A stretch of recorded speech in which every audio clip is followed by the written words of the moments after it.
I'm the school marketing manager for the School of Economics and Finance. Welcome to our session for our course Banking and Finance January start. We are here with the program director, Ilaria, who will be going through a quick presentation to introduce you to our course starting in January. Thanks, Costantina. Nice to be here. So my name is Ilaria Piatti. I'm the director of the MSc Banking and Finance for the January start, and I'm also senior lecturer in finance here at Queen Mary. I teach investment management, ESG investing, and also on our MRS program. And so let me go briefly to a presentation of the program, and hopefully we'll kind of address some of your doubts and concerns, and of course also feel free to reach out to us if you have any questions left. So, well, first of all, I need to talk about our purpose, our mission. We really and genuinely value diversity here at the school. And we're proud of our inclusive environment. We strive to create an environment where students can flourish and reach their full potential. And this is, I think, reflected also in our rankings and also in these numbers that you can see here. So first of all, we have a very diverse community. We have students from many different nationalities. And in general, also kind of a large number of students. If we consider this September, we had around 1,000 students joining between undergrads and postgrads, and many different programs as well. And our focus on kind of social purpose is also reflected in this, being ranked top in terms of social mobility in England, which is something we're very proud of. But we are very kind of highly ranked also in terms of research. For example, for the last Research Excellence Framework in 2021, which is basically an evaluation of UK universities from the government, we were ranked 4th for research outputs, 10th for impact, and in general, we were ranked 8th in the UK for economics and econometrics. And we are ranked well, not just within the UK, but also globally. Actually, we are consistently top 100 for economics and econometrics based on the QS rankings. And overall, as a university, I think we are 110 or something like that. So we have very good rankings internationally. But again, that's not the only thing we care about. We also think we are good in terms of providing a good environment for the students, so students' experience as well. In terms of the MSc Banking and Finance in particular, this is a one-year master program that provides comprehensive training in finance, but with a special focus on commercial and investment banking. So it's naturally designed for students who would like to develop the tools needed for a career in finance. And I have to mention that in the last couple of years, we've also changed the entry requirements. So we started providing a program with zero quant requirements. And this was called conversion program. If you kind of are familiar with the MSc Banking and Finance January starters for the last couple of years, but now we dropped this conversion, and basically the whole January start program is a zero quant program, which means that we only require a 2.2 honors degree in any subject. So we see this as a possibility for students with any backgrounds to basically be able to have a route into banking and finance and a career in finance. And I think it's important to highlight this because it's also consistent with our general goal to kind of be inclusive as possible. And we realized that these quant requirements were not really crucial for students to succeed. In fact, some of our best students came from these conventional programs as well, with no quant required.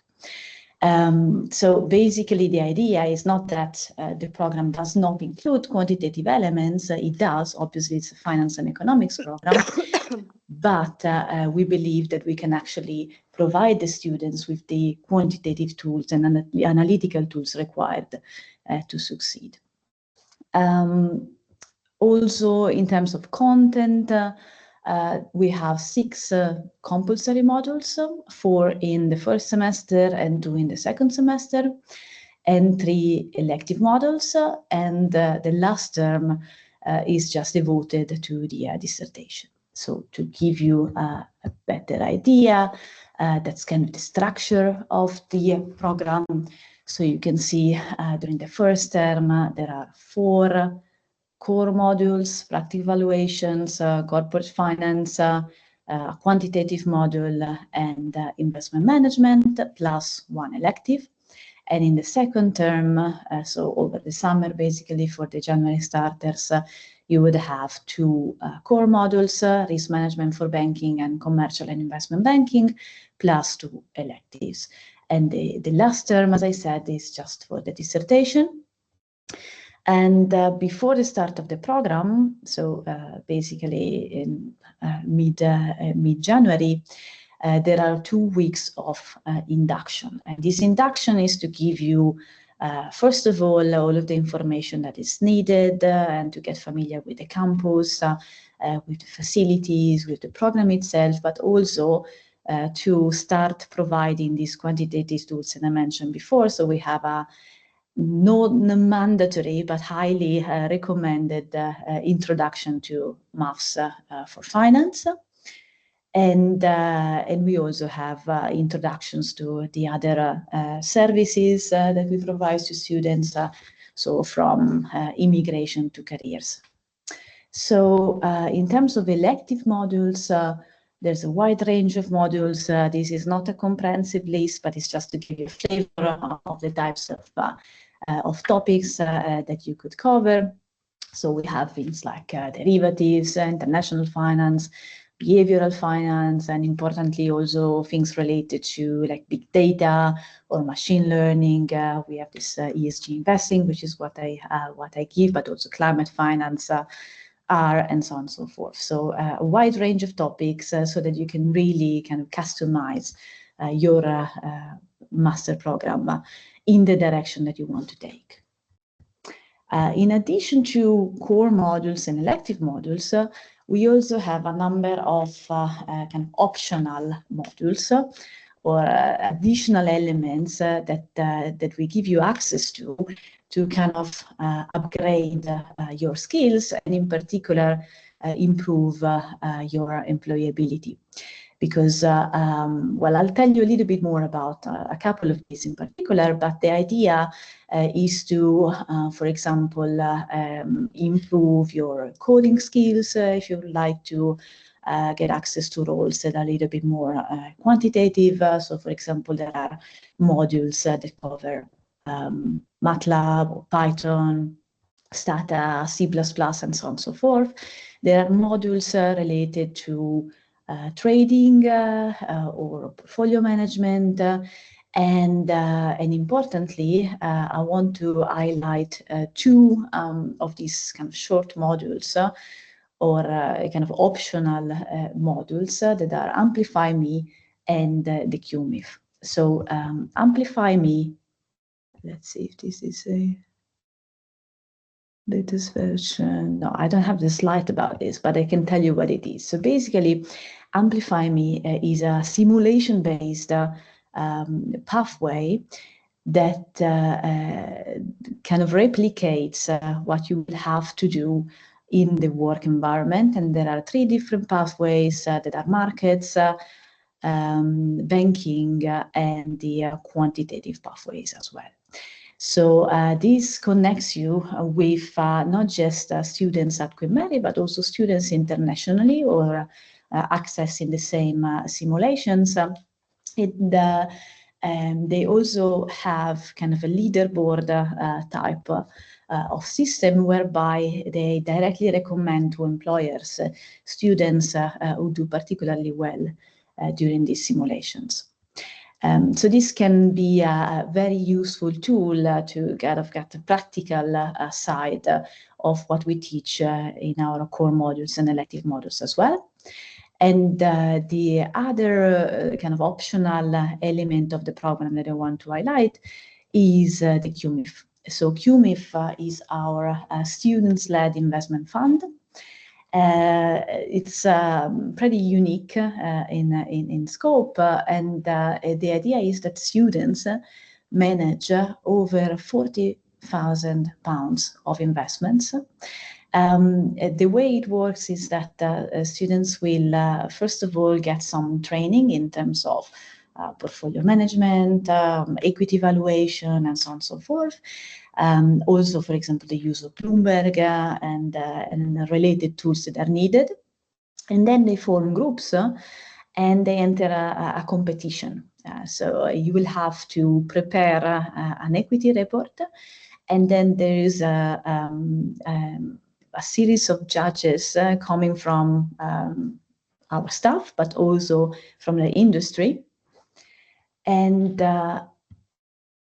they will pick a short list of projects that will be presented at the end of the year, and the top 3 groups will receive prizes, and their ideas will be actioned within the fund.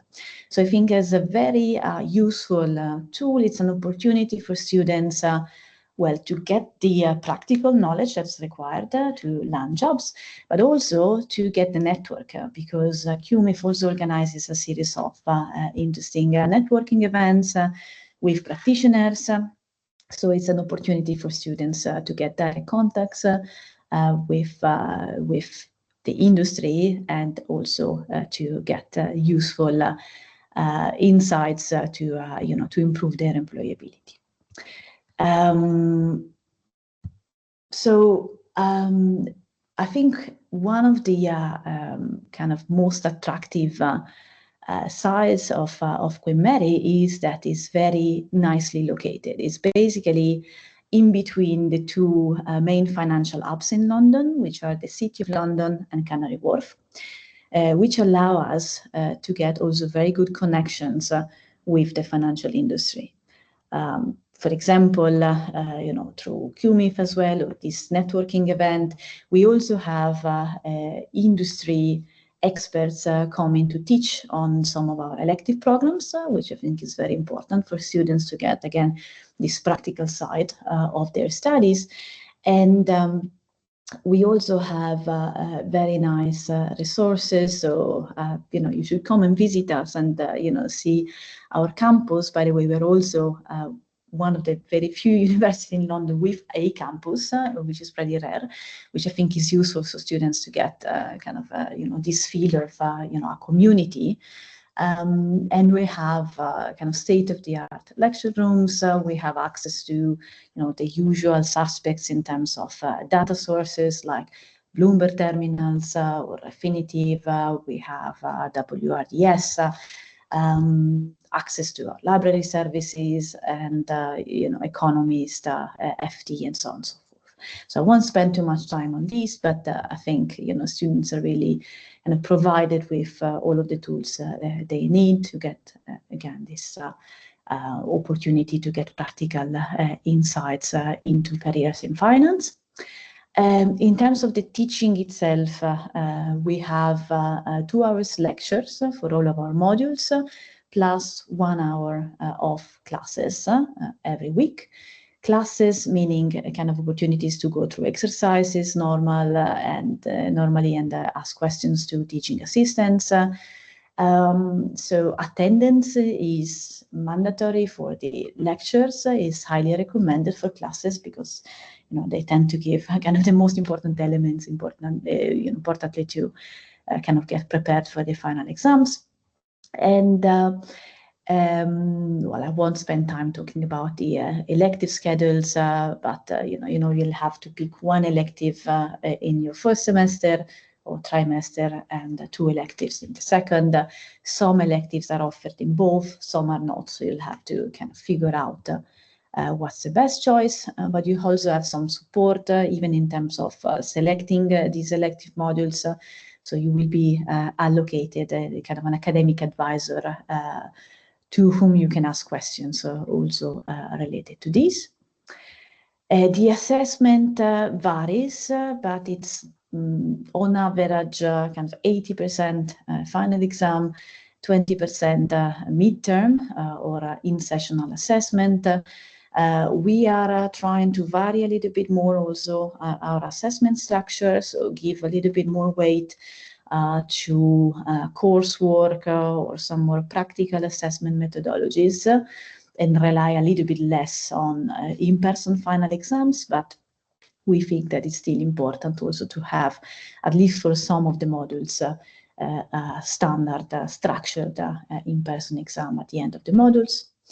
If you fail exams, you'll have the opportunity to resit. And here are the dates. I don't think this is too important at this stage, but just to clarify kind of when you will start if you decide to join this program.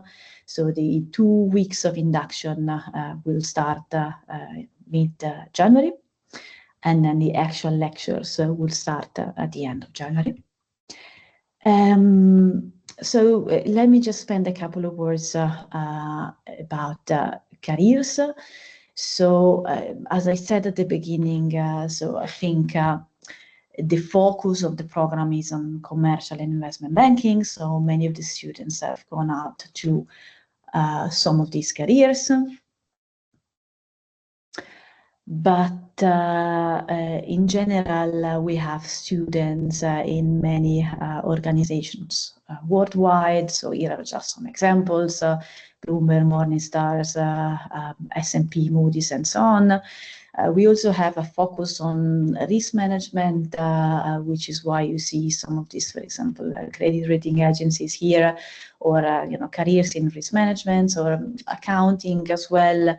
There are also some alumni who have careers in portfolio management or in asset management.